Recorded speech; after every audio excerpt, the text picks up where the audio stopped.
नमस्कार, मी प्रज्ञा भगत. आपण पाहताय आपला आवाजच्या बातमीपत्रामध्ये आपणा सर्वांचं मनपूर्वक स्वागत. आपण सर्वांनी आपल्या लाडक्या बाप्पाला उत्साहात आनंदात निरोप दिला. आता सर्वजण तयार झाले आहेत ते नवरात्र उत्सवाच्या आगमनासाठी. जुन्नर येथील तेली बुधवार पेठ या ठिकाणी 7 सप्टेंबर रोजी तुळजाभवानी मातेच्या पलंगाचे मोठ्या उत्साहात स्वागत झाले. आज 17 सप्टेंबर रोजी या पलंगाचे जुन्नरहून तुळजापूरकडे प्रस्थान झाले. यावेळी जुन्नर शहरातील हजारो भाविक भक्त मोठ्या संख्येने उपस्थित होते. आपला आवाजचे प्रतिनिधी लक्ष्मण दातखिळे यांनी या पलंगोत्सव प्रस्थान सोहळ्याचा घेतलेला आढावा पाहुयात विस्ताराने.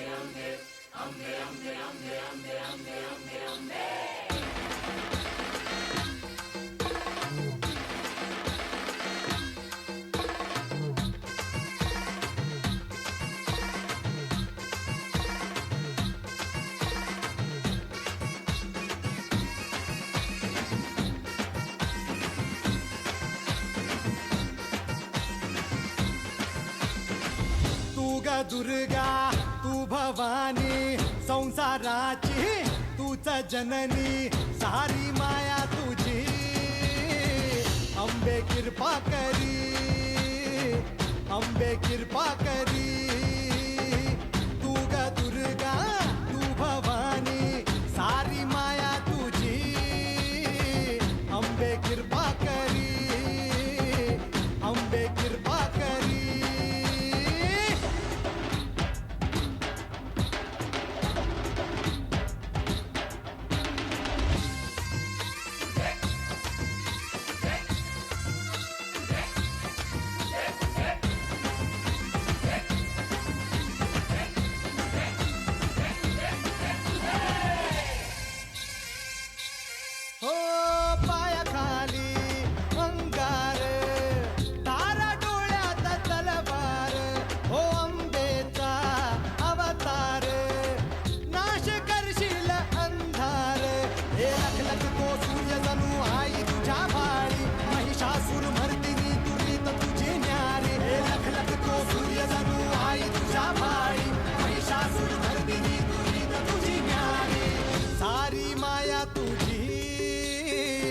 अंबे कृपा करी अंबे कृपा करी तू ग दुर्गा तू भवानी संसाराची तूच जननी सारी माया तुझी अंबे कृपा करी अंबे कृपा करी.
महाराज समर्था जय जय श्री शनी देवा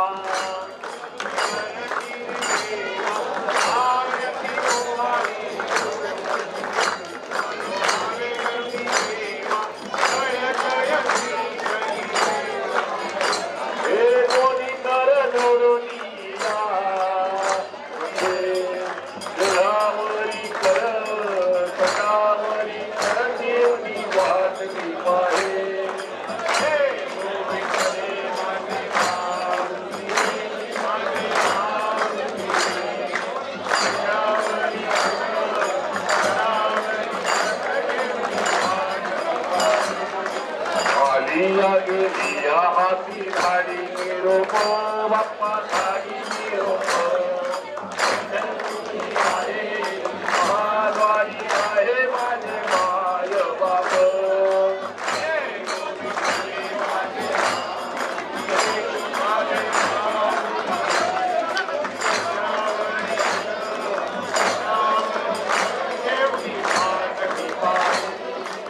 सांबर शिला कैसा गंडी धरसला कैसा गंडी धरसला करुणावर मी जोडी माझा कैवारी आला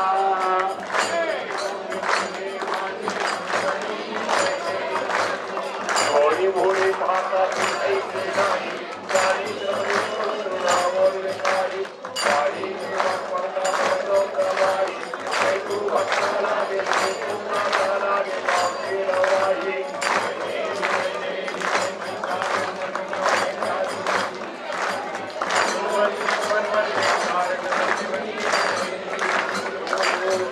अनादि निर्गुण निर्गुण प्रगटली भवानी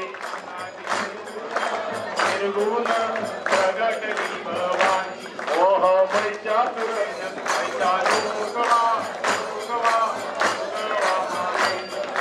सारोनी सारोनी बाळमी घालीन सारोनी आपली बोधाचा चेतामी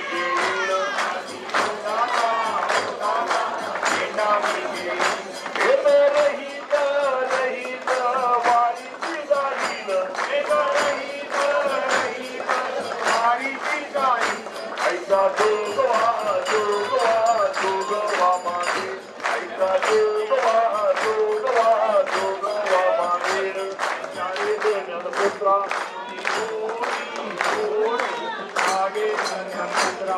सद्भाव सद्भाव अंतरीच्या मित्रा सद्भाव सद्भाव अंतरीच्या अंब सासऱ्या सासऱ्या साठी नको पाठ अंब सासऱ्या सासऱ्या साठी नको पाठ ऐसा जोगवा जोगवा जोगवा मागे ऐसा जोगवा जोगवा जोगवा मागेल ती येईल परळी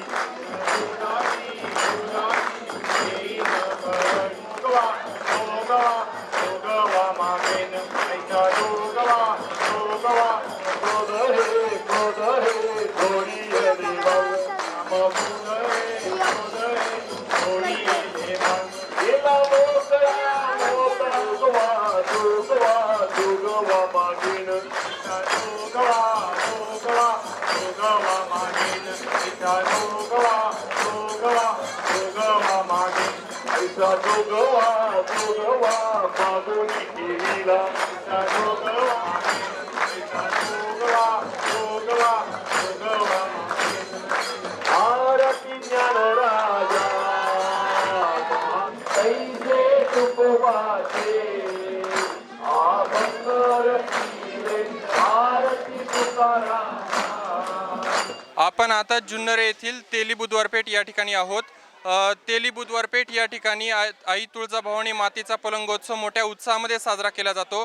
माझ्यासोबत तिळवण तेली समाज मंडळाचे कार्यकर्ते मिलिंद झगडे आहेत. आपण त्यांच्याकडून जाणून घेणार आहोत की हा उत्सव ते नेमकी कशा प्रकारे साजरा करत असतात आणि या पलंगोत्सवाचं महत्त्व काय आहे. झगडेजी, आपण काय सांगा? नमस्कार. जुन्नरचा आवाज आपला आवाज. आपण पलंगोत्सवानिमित्त प्रस्थान मिरवणुकीमध्ये आलात. आपलं तिळवण तेली समाज जुन्नर तसंच राष्ट्रीय तेली बुधवारपेठ गणेशोत्सव मंडळातर्फे हार्दिक स्वागत करतो. खरं तर पलंगोत्सव आणि गणेशोत्सव हे दोन उत्सव आपण उत्साहात साजरे करतो आहे. गणेशोत्सव हा संपूर्ण देशभर साजरा केला जातो, परंतु जुन्नर हे असं एकमेव शहर आहे की तेथे पलंगोत्सव आणि गणेशोत्सव हे दोन्ही उत्सव साजरे केले जातात. महाराष्ट्राचं कुलदैवत, महाराष्ट्राचं आराध्य दैवत आई जिजाऊंच्या काळापासून या पलंगोत्सवाची सुरुवात झालेली आहे. म्हणजे जवळजवळ 350 वर्षापूर्वीचा इतिहास या पलंगोत्सवाला लाभलेला आहे. आणि हा पलंगोत्सव जुन्नर तिळवण तेली समाज कार्यालयामध्ये होतो. ही एक समाजाच्या दृष्टीने मानाची नव्हे तर अभिमानाची बाब आहे असं म्हटलं हरकत नाही. आज मी इथं पलंगोत्सव तो आपल्याला थोडीशी माहिती सांगणार आहे. गोकुळ अष्टमीनंतर घोडेगाव तालुका जुन्नर जिल्हा पुणे येथे या पलंगाची उभारणी होते. अहमदनगर येथील पलंगे कुटुंबीय हे अहोरात्र या पलंगासोबत असतं. पंचमीच्या दिवशी पलंगा नेमदरीमध्ये येतो. त्यानंतर षष्टीच्या दिवशी पलंगाचं जुन्नरमध्ये आगमन होतं. परंपरेनुसार प्रथेनुसार जुन्नरच्या ठाकूर घराण्यासमोर शुक्रवार पेठेमध्ये हा पलंग ठेवला जातो. त्यानंतर समस्त तिळवण तेली समाज बांधव तसेच आईचे सर्व भक्तजन तिथे गोळा होतात. विधिवत पूजा होते, आरती होते आणि अतिशय सवाद्य मिरवणुकीने पलंग कार्यालयामध्ये आणला जातो आणि खऱ्या अर्थानं या उत्सवाला सुरुवात होते. 10 दिवस तिळवण तेली समाज तसेच राष्ट्रीय तेली बुधवारपेठ गणेशोत्सव मंडळ हे अहोरात्र कष्ट करून या पलंगाची सेवा करत असतात. आलेल्या सर्व भक्तांना त्या प्रसाद तसेच अनेक कार्यक्रम ते देत असतात. यामध्ये महत्त्वाचं म्हणजे अनेक धार्मिक कार्यक्रम समाज हे करत असतात. त्यामध्ये प्रवचन असतात, कीर्तन असतात, भागवत पारायण असे अनेक कार्यक्रम केले जातात. आणि पलंग आल्यानंतर म्हणजे जो पहिला मंगळवार किंवा शुक्रवार येतो त्या दिवशी आईची पलंगावर स्थापना केली जाते. या दिवशी आईच्या मूर्तीची संपूर्ण जुन्नर शहरामध्ये सवादी मिरवणूक काढली जाते. संध्याकाळी आईची स्थापना पलंगावर केली जाते. असा हा उत्सव आहे. या उत्सवामध्ये साधारण 9व्या दिवशी तिळवण तेली समाजातर्फे होम हवन तसेच भंडारा म्हणतात त्याला, महाप्रसादाचं आयोजन केलं जातं. मला वाटतं कालही आयोजन झालं होतं, तेव्हा जवळजवळ 5000 नागरिकांनी त्याचा लाभ घेतलेला आहे. यामध्ये मंडळाचे कार्यकर्ते विशेषतः आमच्या तिळवण तेली समाजाचे अध्यक्ष राजेंद्र करपे, उपाध्यक्ष जयप्रकाश फल्ले, आमचे गोकुळ भागवत असू, महेश घोडकर असू, हे सर्वजण अहोरात्र कार्य करत असतात. त्यांना आमचे मंडळाचे कार्यकर्ते त्यांना सहकार्य करत असतात. आणि आणि शेवटच्या दिवशी म्हणजे 10व्या दिवशी प्रथेनुसार हा पलंग सकाळी आरती वगैरे करून ज्यावेळेस मिरवणुकीला नेतो त्यानंतर मला वाटतं देशमुख घराणं आणि बुट्टे पाटल्यांचा मान घेऊन पलंग कल्याणपेठ, रविवारपेठ, गणेशपेठ, तिरुबुधवारपेठ, बायकोतवाल चौक मार्गे कुमशेतला रवाना होतो. अशी या पलंगाची आख्यायिका आहे. मित्रांनो, असं म्हणतात आईचा आशीर्वाद हा अनेकांनी घेतलेला आहे आणि ज्यांनी आशीर्वाद घेतला आहे त्यांच्या सर्वांची मनोकामना पूर्ण झालेली आहे. म्हणूनच या उत्सवाला एक मुहूर्त स्वरूप प्राप्त झालेलं आहे. आपण सर्वजण इथं आलात, आईचा आशीर्वाद दिला त्याबद्दल धन्यवाद. तुळजाभवानी माते की. माझ्यासोबत तिळवंतेली समाजाचे कार्यकर्ते दत्तात्रय कर्डिले आहेत. त्यांना या पलंगाविषयी काय वाटतं, या पलंगाची काय ऐतिहासिक पार्श्वभूमी आहे हे आपण त्यांच्याकडनं जाणून घेणार आहोत. काय सांगाल आपण? मी प्रथम आपला आवाजचे सहर्ष स्वागत करतो. आपण आलात त्याबद्दल आपले धन्यवाद मानतो. आत्ताच आमचे कार्यकर्ते मिलिंद झगडे यांनी आपल्याला माहिती दिलेली आहे बरीचशी. त्यात पलंग उत्सव हा महाराष्ट्राचा नव्हे तर कर्नाटक, आंध्र या भागातून सर्व लोक आई तुळजाभवानीच्या पलंगाला याला तुळजापूरला येत असतात. ही सर्वांची कुलस्वामिनी आहे. आणि दुसरे विशेष म्हणजे सर्वात महत्त्वाची बाब, जुन्नरमध्ये प्रथमच पलंग घोडेगाव येथे तयार केला जातो. पलंगावर कुठेही देवीची स्थापना होत नाही. जुन्नर येथेच फक्त देवीची स्थापना पलंगावर केली जाते आणि इथून पुढे देवीच्या उत्सवाला सुरुवात खरी अर्थाने होत असते. आणि महत्त्वाचं म्हणजे हा पलंग जुन्नरमधनं निघाल्यानंतर कुमशेत, हापूसबाग, नारायणगाव मार्गे आळा, राजुरी, त्यानंतर नगर मार्गे पुढे तुळजापूरला जातो. दसऱ्याच्या विजयादशमीच्या अगोदर 2 दिवस पलंग तुळजापूरमध्ये पोहोचतो. दसऱ्यानंतर जो पौर्णिमेला होम होतो त्या होमामध्ये दरवर्षी हा पलंग नवीन बनवला जातो. आणि ह्या पलंगाला तिथे नवीन देवीची आईची जी देवीची मूर्त आहे, मूळ आपण ज्या देवीचं तुळजापूर इथे दर्शन घेतो ती देवीची मूर्तच ह्या पलंगावर गाद्यांचा असा उंच असा आपल्या डोक्यापेक्षा उंच थर रचला जातो. आणि त्याच्यावर ती देवीची मूर्त उचलून म्हणजे शिलंगण खेळून आल्यानंतर त्या पलंगावर ठेवली जाते. तिथे देवीची घोर निद्रा असते आणि त्या घोर निद्रेला फार मोठं महत्त्व असतं. कोजागरी पौर्णिमेपर्यंत ती देवीची मूर्त त्या पलंगावर असते, याच पलंगावर असते. आणि नंतर पौर्णिमा झाल्यानंतर परत छबिना निघून ती मूर्त मूळ स्थानावर सिंहासनावर ठेवली जाते. या पलंगाचं एवढं फार मोठं महत्त्व आहे. हा पलंग जेव्हा जातो त्याच्यानंतर जुना जो पलंग असतो तो पौर्णिमेच्या होमामध्ये टाकला जातो. आई तुळजाभवानीची घोडेगावमधून पलंग इथं आल्यानंतर त्या पलंगाचा इथे येतो. नंतर षष्टीनंतर सप्तमी, अष्टमी आल्यानंतर जो मंगळवार, शुक्रवार त्या दिवशी पलंगावर देवीची स्थापना जुन्नर शहरामधून तिळवंतेली समाजाचे कार्यकर्ते आणि संपूर्ण हिंदू समाज, हिंदू बांधव, देवीचे भक्त गावातून पालखी मिरवणूक काढली जाते. त्या पालखी मिरवणुकीतून देवी मिरवून आणली जाते आणि 7 वाजता देवीची पलंगावर स्थापना केली जाते. तोच हा देवीचा टाक इथून पुढे शेवटपर्यंत जात असतो. परंपरेने हा देवीच्या टाकाचा मान आमचे आजोबा विठ्ठल गामाजी कर्डिलेंकडे असं आहे आणि आज आम्ही तो चालवतो. आणि हीच देवीची मूर्त तुळजापूरपर्यंत जाते. इथून पुढे कुमशेतला भंडारा केला जातो, इथे भंडारा केला जातो. जुन्नरमधील तिळवंतेली समाज कार्यालय, देवीचे भक्त, राष्ट्रीय तेली बुधवारपेठ सर्व लोकांचा आम्हाला सहभाग घेतला जातो. सर्व लोक आनंदाने भाग घेतात. सर्वांना आम्ही उत्साहाने सहभागी करून घेतो. आणि असा हा देवीचा पलंग उत्सव ही ज्यावेळी पलंग येतो घोडेगावला तयार होतो आणि तिथे उभा केला जातो, ही आलेल्या विजयादशमीची आणि दिवाळीची चाहूल समजली जाते. अशी ही देवीची आख्यायिका आहे. आणि हा पलंग या देवीच्या दर्शनाला आलेल्याच्या भरपूर संपूर्ण लोकांच्या मनोकामना पुऱ्या होतात आणि समाधान मिळतं. आणि सर्वात मोठं माणसाला त्यापासून दैवी शक्ती निर्माण होते.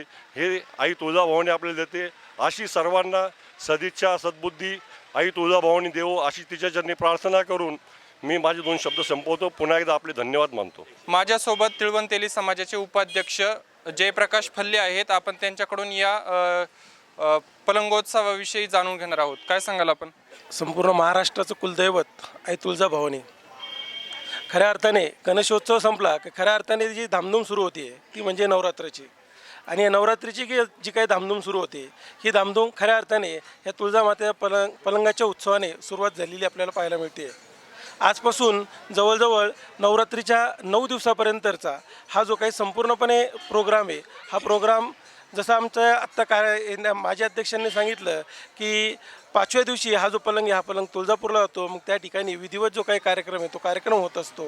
त्याचप्रमाणे ही जी काही सुरुवात आहे ही सुरुवात जवळजवळ 350 वर्षापूर्वीचा इतिहास आहे. यादवांपासून हा जो काही पलंग आहे हा पलंग मराठी शाहीमध्ये आलेला आहे. मराठी शाहीमध्ये आल्यानंतर आई जिजाऊंनी जेव्हा मुघलांची स्वारी झाली होती आणि ह्या महाराष्ट्राचं संपूर्णपणे संरक्षण करण्यासाठी मला एक स्वराज्याचं रक्षण करता माझ्या पोटी जन्माला यावं असं एक आईने नवस मागितलेला होता. आणि तो जो काही नवस आहे तो नवस आईने या जिजाऊंचा जो काही नवस आहे तो आई तुळजाभवानीने पूर्ण केला. आणि त्यानंतर शिवनेरी किल्ल्यावरती शिवाजी महाराजांचा जन्म झाला. शिवाजी महाराजांचा जो काही जन्म आहे तो जन्म झाल्यानंतर त्यांचा जो नवस आहे तो नवस फेडण्यासाठी आई जिजाऊंनी आईसाहेब जिजाऊंनी या ठिकाणी जो तुळजापूरला येणारा जो काही परंपरेनुसार पलंग आहे त्या ठिकाणी मी तिची ओटी आणि नारळाने खर नारळाने तिची ओटी भरेल आणि माझा नवस फेडेल अशी आख्यायिका या ठिकाणी सांगितली होती. आणि त्यालाच अनुसरून जे काही धार्मिक कार्यक्रम आहेत ते धार्मिक कार्यक्रम या ठिकाणी गेल्या 10 दिवसामध्ये झालेले आपल्याला पाहायला मिळतात. त्याचबरोबर भंडाऱ्याचा प्रसाद या ठिकाणी मोठ्या प्रमाणावरती घेतला जातो.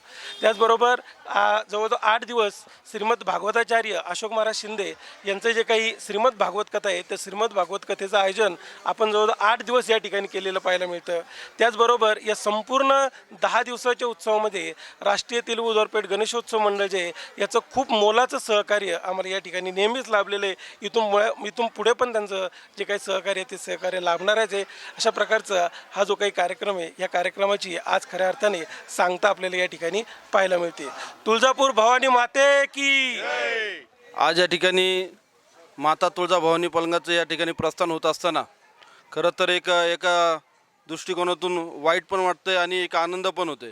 आनंद ह्या गोष्टीने होतोय की आज गेले 10 दिवस या ठिकाणी पलंग उत्सव अतिशय आनंदामध्ये सर्व जुन्नर शहरातील भाविकांनी आणि त्याचबरोबर तिळवंतेली समाज आणि या पेठेतील सगळ्या भाविकांनी या ठिकाणी आनंद लुटला आहे. या गोष्टीचा एक आनंद या ठिकाणी होत असताना त्याचबरोबर पलंग या ठिकाणी प्रस्थान करत असताना एक वाईट ह्या गोष्टीचं वाटतंय.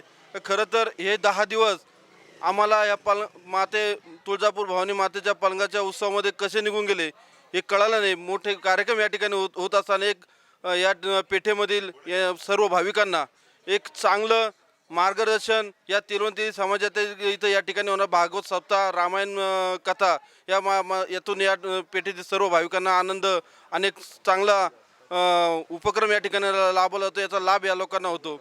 त्याचबरोबर हे जे राष्ट्रीय तेलुगू द्वारपेठ गणेशोत्सव मंडळ या ठिकाणी जे आहे हे पूर्ण ही 10 दिवस या ठिकाणी कोणत्या प्रकारचं डेकोरेशन किंवा कोणता उत्सव न करता फक्त माता तुळजाभवानीची या ठिकाणी स्थापना संपूर्ण महाराष्ट्रामध्ये होती.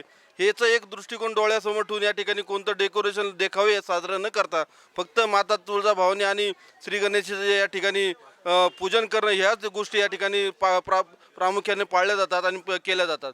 खरं तर या गणेश उत्सव मंडळाला पुढील येणाऱ्या 2017मध्ये 100 वर्ष पूर्ण होतं. आम्ही शताब्दी वर्ष या निमित्ताने आम्ही साजरी करणार आहोत.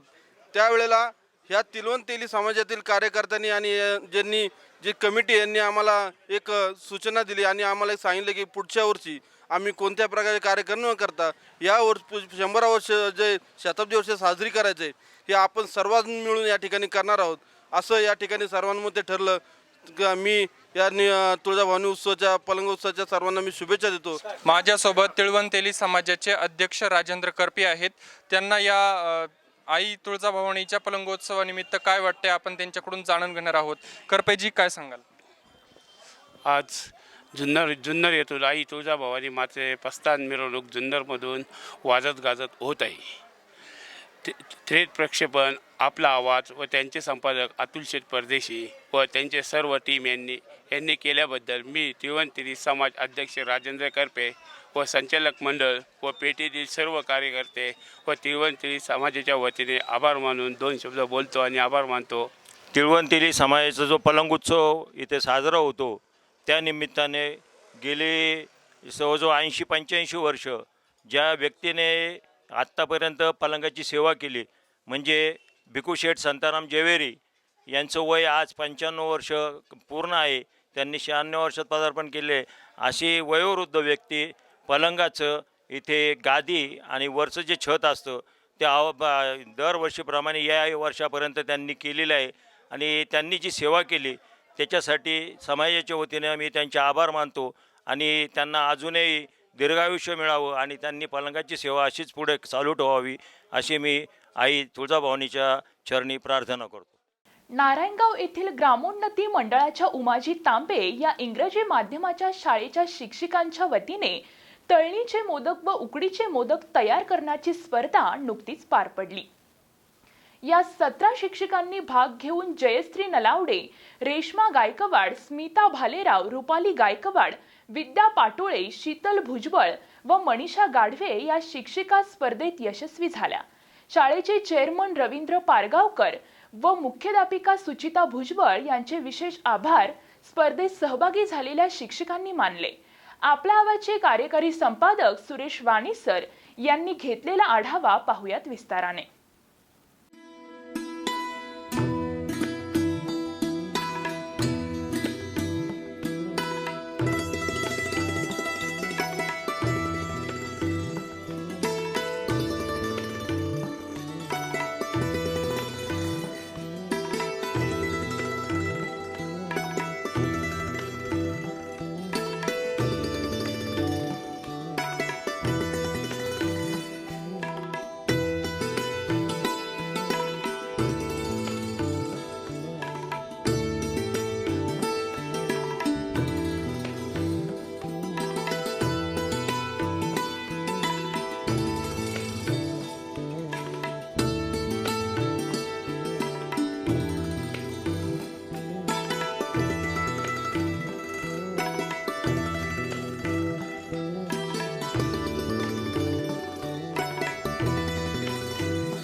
ग्रामोन्नती मंडळाच्या उमाजी तांबे ह्या इंग्रजी माध्यमाच्या शाळेतील शिक्षिकेंनी अतिशय सुंदर मोदक बनवलेले आहेत।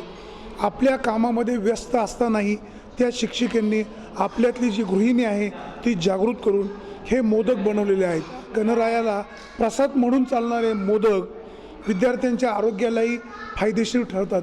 अतिशय चांगले मोदक बनवलेले आहेत। शिक्षकांमध्ये असलेली कला त्याला वाव देण्याचं काम ही संस्था करत आहे। संस्थेचा हा उपक्रम निश्चित चांगला आहे। संस्था शिक्षक असतील, विद्यार्थी असतील, पालक असतील त्यांच्यासाठीही वेगवेगळे उपक्रम राबवत असते। या ठिकाणी जवळजवळ 25 महिलांनी मोदक बनवण्याच्या स्पर्धेमध्ये भाग घेतलेला आहे। वेगवेगळ्या प्रकारचे मोदक आहे। मग त्याच्यामध्ये उकडलेले मोदक असतील, काही पालकचे मोदक आहेत, काही बाजरीच्या पिठाचे बनवलेले मोदक आहेत। ह्या मोदकांमध्ये टाकलेले जे पदार्थ आहेत ते वेगवेगळे आहेत। जनरली गुळ खोबरं टाकलेले मोदक आपल्याला पाहायला मिळतात, मात्र या ठिकाणी चक्क 20-25 प्रकारचे मोदक बनवलेले आहेत। हे उकडीचे मोदक आहे। आजकाल नवीन जनरेशनच्या हिशोबाने हे बनवलेले आहेत। जे मुलं खात नाही त्याच्यावर भर देऊन आणि कसं सजावट केलेली आहे, अतिसुंदर प्रकारे सजावट केलेली आहे। याच्यात बीट, पौष्टिकता आणि डायबिटीज म्हणजे लोकंसुद्धा खाऊ शकतात आणि सगळ्यांना आवडणारा असा हा पदार्थ आहे। मुलं तर खातातच, पण गणपती बाप्पाच्यामुळे ते मुलं अजून आवडीने खाणार आणि त्यांच्या आरोग्याच्या दृष्टीने हे खूप चांगले आहे असं मला वाटतं। ॲक्च्युली मोदक हा पदार्थ पारंपरिक आहे। ते तांदळाच्या उकळीपासून बनवला जातो, पण यांनी गव्हाच्या आट्यापासून गूळ, गहू आणि खोबरं हे यूज करून केलेलं आहे। हे खूप पौष्टिक आहे। मुलं पोळी भाजी खाऊन रोज कंटाळतात, तर हा प्रकार त्यांच्यासाठी खूप चांगला आहे आणि याची टेस्टसुद्धा मला खूप आवडलेली आहे। त्याच्यामुळं हा खूप वेगळा आणि नाविन्यपूर्ण पदार्थ आहे, जेणेकरून हायजेनिक नाही आणि फास्ट फूडसुद्धा नाही। पारंपरिक पद्धतीने सजवलेल्या केळीच्या पानाचा यूज करून आणि मला वाटतं याच्यात केशर, जनरली आपण केशरचा यूज खूप कमी करतो, पण यांनी केशरचा कलरच्या पद्धतीने यूज केलेला आहे।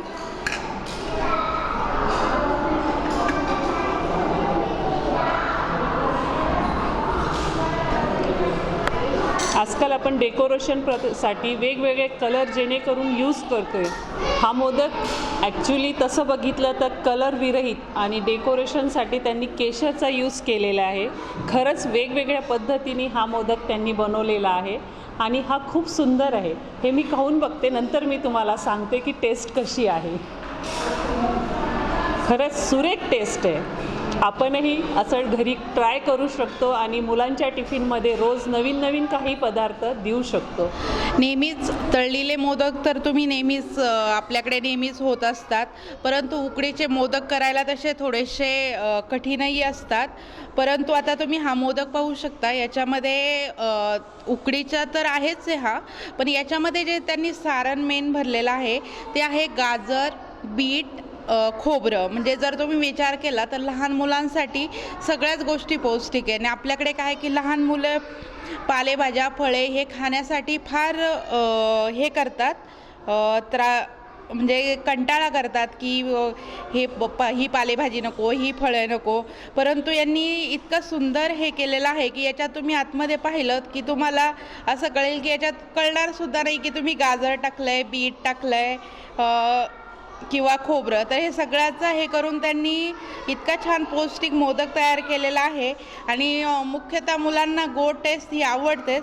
त्याच्यात मोदकाचा आकार, तिथे शेजारी त्यांनी गणपतीला प्रिय असलेला दुर्वा, जास्वंदीची पानं ठेवलेली आहेत.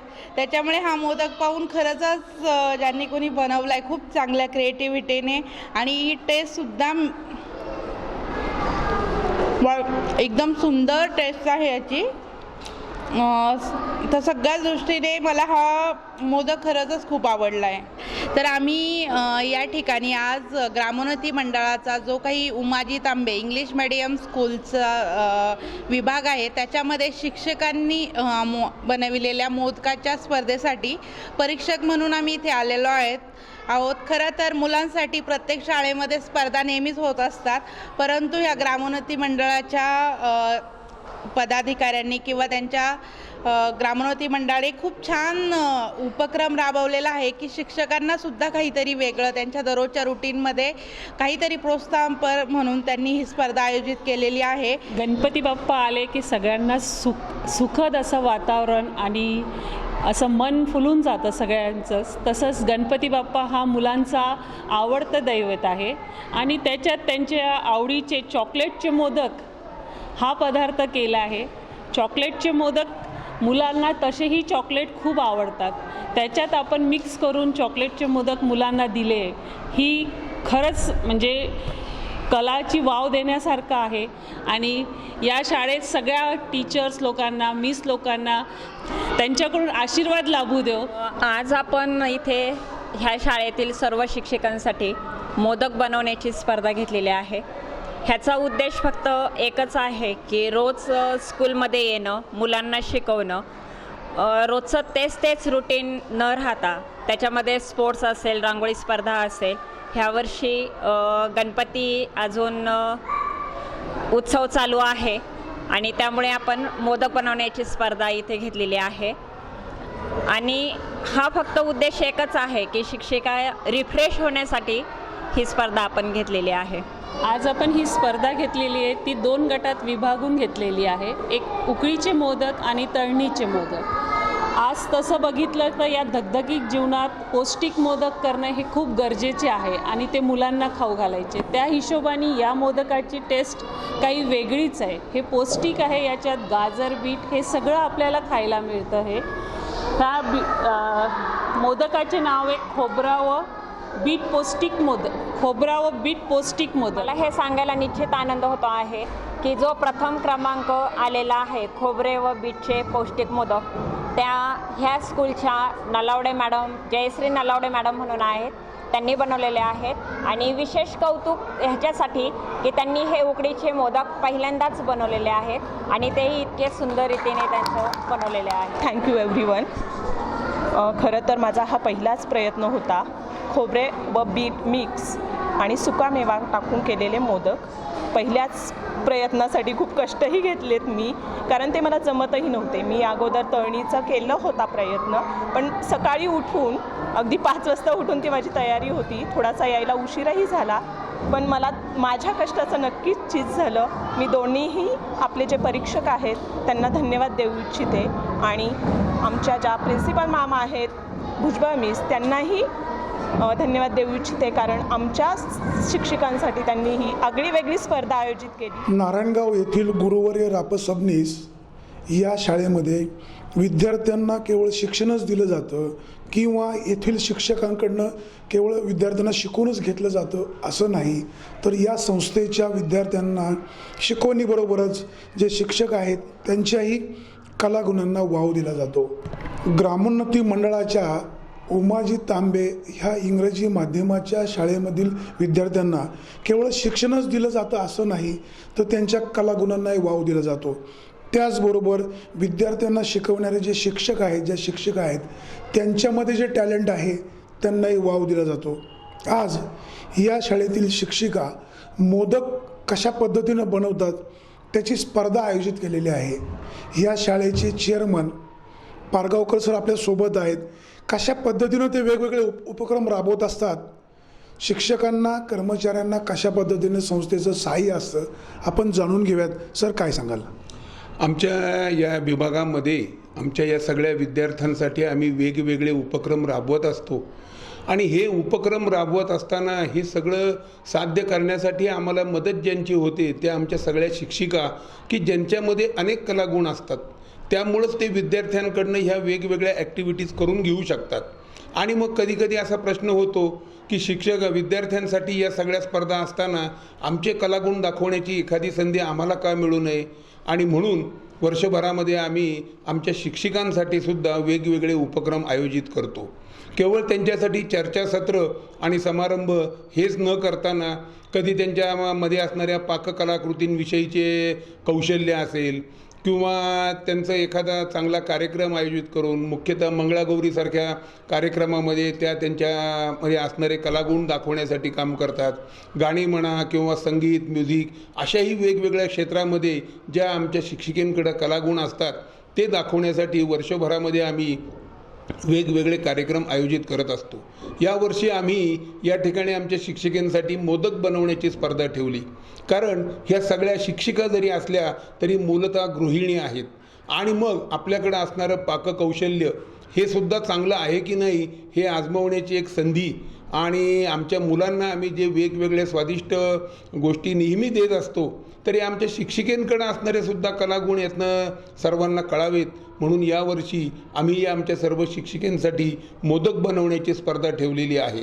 आणि या ठिकाणी आता आपण पाहालच की आमच्या शिक्षिकेने अतिशय उत्कृष्ट असं प्रेझेंटेशन त्यामध्ये दाखवलेलं आहे.